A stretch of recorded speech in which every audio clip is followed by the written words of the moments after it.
Hello दोस्तों, स्वागत है आप सभी का मेरे YouTube चैनल पर। दोस्तों, पिछले पार्ट 1 में हमने बौद्ध दर्शन के बारे में संक्षेप में जाना था। आज हम लोग 4 आर्य सत्य के विषय में थोड़ा जाने समझने की कोशिश करेंगे और 4 आर्य सत्य में ही जो चौथा सत्य है उसमें अष्टांगिक मार्ग के बारे में बताया गया है। तो हालांकि अष्टांगिक मार्ग को मैं इस वीडियो में नहीं बता पाऊँगा क्योंकि वीडियो बहुत लंबा हो जाएगा। तो चलिए शुरू करते हैं। 4 आर्य सत्य क्या है? पहला सत्य है कि संसार दुखों से भरा हुआ है। संसार में दुख है, इसका कारण क्या है? दुख निवारण का क्या मार्ग है और दुख निवारण का मार्ग बताया गया है। यही है 4 आर्य सत्य। तो सबसे पहले हम लोग 4 आर्य सत्य में से सबसे पहला सत्य के विषय में थोड़ा जाने समझने की कोशिश करते हैं। पहला सत्य है कि संसार दुखों से भरा हुआ है। तो दोस्तों, ये सभी को समझ में आ रहा है कि संसार में दुख है। भौतिक दुख भी है, मानसिक दुख भी है, पीड़ा है, व्याध है, बहुत कुछ है। लेकिन फ़र्क इतना पड़ जाता है कि भगवान बुद्ध या फिर कहिए कि उस मार्ग में आगे बढ़ते हैं, दुख का निवारण करने के लिए खोजते हैं, कुछ करते हैं।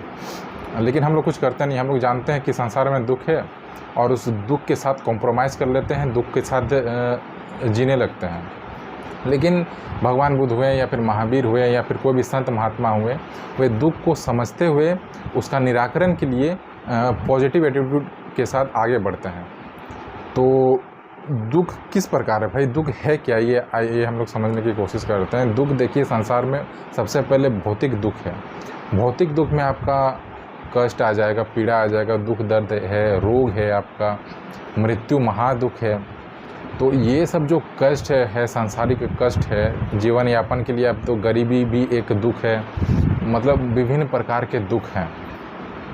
रोग व्याध पहले के ज़माने में सबसे बड़ा दुख का कारण था। दुख का कारण इसलिए था क्योंकि वो क्योर नहीं होता था जल्दी से जल्दी। कोई भी आपको रोग पकड़ लिया है तो वो अल्टीमेट आपका डेथ का कारण बनेगा। हैजा जैसे मामूली बीमारी अभी मामूली लगती है, पहले वो महामृत्यु का कारण बन गए थे। खौफनाक मतलब उसका खौफ था इस तरह के बीमारियों का। तो इसलिए ये दुख का विषय भाई जान ले रही है। ऊपर से शरीर में विभिन्न प्रकार के कष्ट उत्पन्न हो रहे हैं और तो ये सब में संसार का दुख है। दुख को नकारा नहीं जा सकता। मानसिक दुख भी है। मानसिक दुख किस प्रकार से है? चिंता है आपको विभिन्न प्रकार का। और आपका मानसिक दुख क्या है?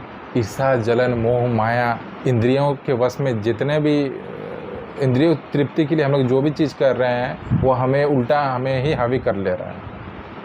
तो ये सब चीज़ पहला सत्य है, इसे नकारा नहीं जाता। भले ही सुख आपको क्षणिक लगेगा कि जो भी सुख आपको क्षण भर के लिए प्राप्त हो रहा है, अल्टीमेटली लॉन्गर टाइम में आपको दुख के अलावा आपके हाथ में कुछ भी नहीं रहेगा। ये चीज़ हमें समझ में आता है, सभी को समझ में आता है। इसमें कोई बड़ी बात नहीं है कि संसार में दुख है, इसे नकारा नहीं जाता, लेकिन नकारा नहीं जा सकता। लेकिन इसके विषय में कुछ ही लोग काम करते हैं, कुछ ही लोग इसका निराकरण खोजने के लिए आगे बढ़ते हैं। अन्यथा लोग इसके साथ दुख है और क्या किया जा सकता है, यही मानसिकता लिए पूरे जीवन को व्यतीत कर देते हैं। ये पहला आर्य सत्य है। दूसरा आर्य सत्य भगवान बुद्ध ने दिए हैं कि दुख का कारण क्या है, क्यों दुख उत्पन्न हो रहा है हमारे जीवन में, उसका मुख्य कारण क्या है। ये बहुत इम्पोर्टेंट चीज़ है, इसे हमें समझना चाहिए। देखिए, एक शब्द है, मैंने उस किताब में पढ़ा था, प्रत्यय समुत्पाद। इसका अर्थ हो रहा है कि आपका जीवन में जो भी दुख का जो मेन कारण उत्पन्न हो रहा है वो इच्छा से उत्पन्न हो रहा है, वो क्रेविंग से उत्पन्न हो रहा है, वो चाहत और की चाहत से दुख का उत्पन्न हो रहा है। इससे क्या होता है? वो एक धर्म चक्र बोलते हैं, जीवन मृत्यु का जो चक्र समझाया गया है। हमने जीवन की स्टार्टिंग से मांगना सीखा है, कंपैरिजन करना सीखा है, और की मांग सीखा है, कंपटीशन का मांग सीखा है।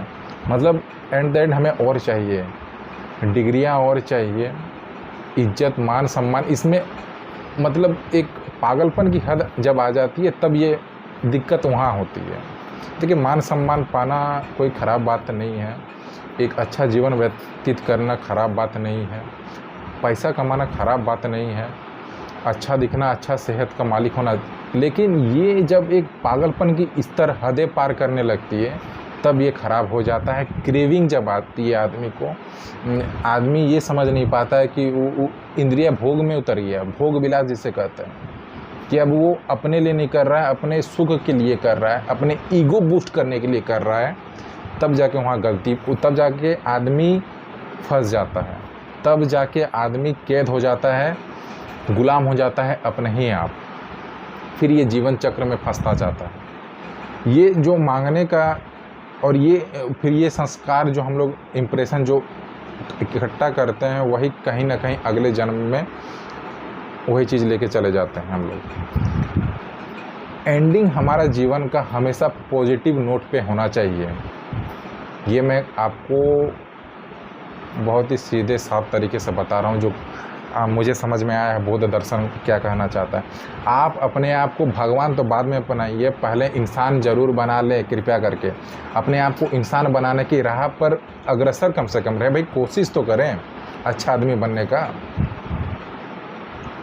आप डायरेक्ट बोधत्व, डायरेक्ट बोधिसत्व को, डायरेक्ट आत्मानुभव तक आप जाना चाहते हैं, लेकिन आप इंसान कैसे हैं, आप अच्छे इंसान है कि नहीं, ये तो पहले यहाँ तक तो पहले पहुँचिए, उसके बाद आप आत्मानुभव, निर्वाण और महासमाधि की ओर जाएंगे।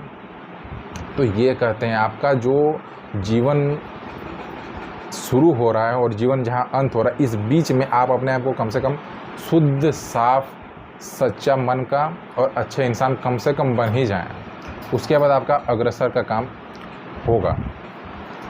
तो ये आपका सेकंड आर्य सत्य है। इसमें बहुत डिटेल में बताया गया है कि कैसे संस्कार हम लोग अपने जीवन में लेते हैं, संस्कार क्या है और गलत, ये चीज़ बताया गया आपका कि इम्प्रेशन और ये गलत संस्कार कैसे, अविद्या से हम लोग गलत संस्कार सीखते हैं, इग्नोरेंस से हम लोग गलत चीज़ सीखते हैं, ज्ञान ना होना हमें गलत चीज़ सिखाता है।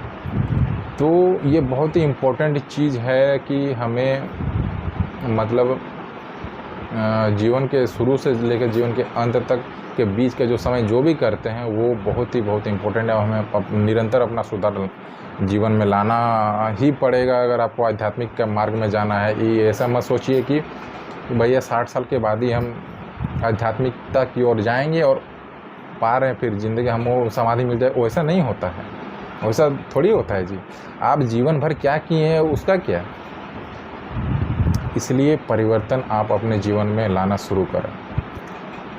तीसरा आर्य सत्य है कि जी हाँ, हम कर सकते हैं जीवन को, और दुख के का कारण हम समझ चुके हैं, और तीसरा में हम लोग निर्वाण का मार्ग है, दुख का अंत भी पॉसिबल है, ये चीज़ बताया गया है।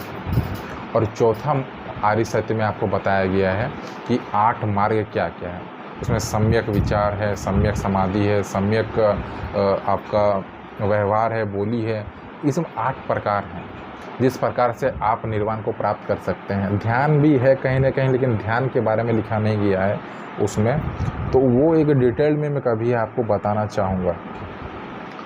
तो दोस्तों इसी के साथ मैं इस छोटे से वीडियो को समाप्त करना चाहूँगा। अगले कभी वीडियो में मैं 8 मार्ग के, अष्टांगिक मार्ग के बारे में बताऊँगा कि कैसे हमें उस 8 मार्ग में चलना चाहिए और उसका क्या मूल अर्थ है अष्टांगिक मार्ग का। तब तक के लिए धन्यवाद।